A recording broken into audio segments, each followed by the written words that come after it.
In just 2 more weeks, we will be celebrating a seminal moment in history, seminal when it comes to music, fashion, hairstyle, and culture.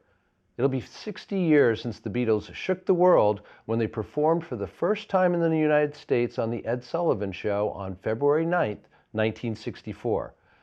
For those lucky enough to remember, are we lucky? It was a seismic shift in the world of music in the 1960s, and its effects are still being felt today.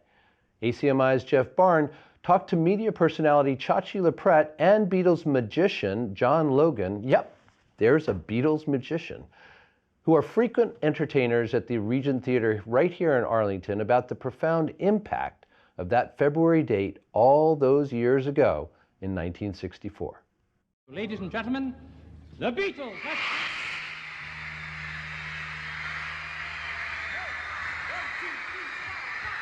Close your eyes and out is.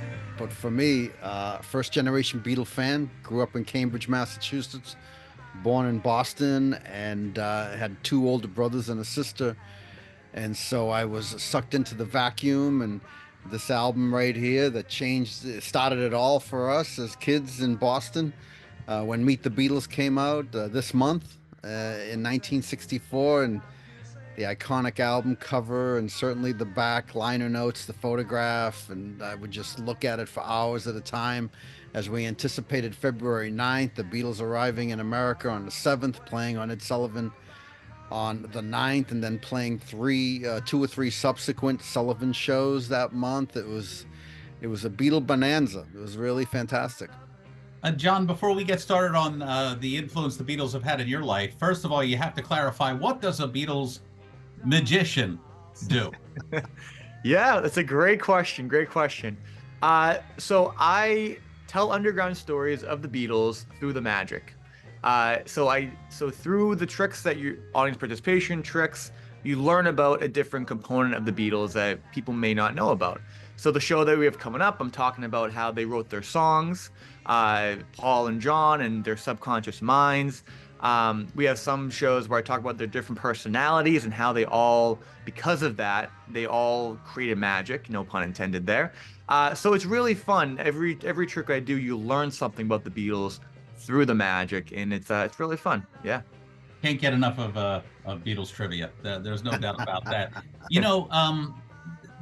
For those people who remember that time, I remember I was on the floor. We're waiting for the Sullivan Show to come on. They finally come on. I remember my father behind me, World War II, Artie Shaw, Glenn Miller, Benny Goodman kind of guy, saying, "Boy, those guys are ugly." How difficult is it for you to describe the atmosphere of them coming over here and, yes, changing music, but also just completely changing culture, throwing everything out, and starting anew? Well, it's not very difficult for us. As you're right, Jeff. We lived through a strange time in 1963. Us as kids were listening to our parents' favorite bands and singers, and as you say, with your dad, Artie Shaw. At my house, it was, with all due respect, Frank Sinatra, Bobby Vinton, Al Martino, and so we didn't have our own a band to call our own. It was all through our parents. And I remember in November, as a young boy, being taken out of school because of JFK being assassinated. Very sad, a couple of months. But then something changed. The stars were aligned. 4 guys out of Liverpool. Truly phenomenal talents in that one seaport town where it could have happened anywhere in the world. And it was just, the stage was set for them to arrive. It was an entirely new sound. When you listen, even today, when we listen to I Want to Hold Your Hand, it takes me right back to 64. I've never heard a sound like that before. And for me, and Jeff, you had your parents. My mother was totally, forthcoming. It's like, yeah, you should enjoy this. You should pursue your pleasure.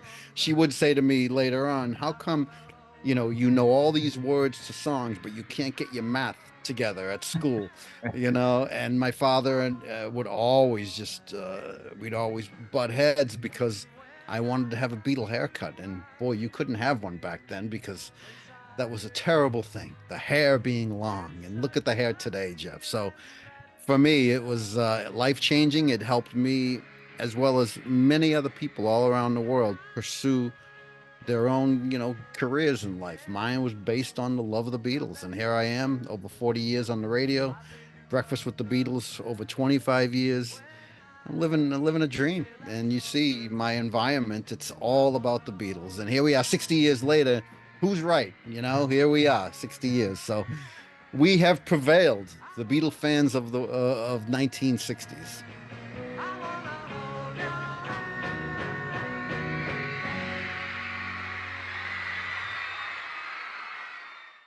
Loprete and Logan will be celebrating the 60th anniversary at the City Winery in Boston on February 11th. And they'll be coming to the Regent here in Arlington later this year. For more information on their 60th anniversary show this February 11th, just go to cometogetherproductions.com. That's all one word, cometogetherproductions.com.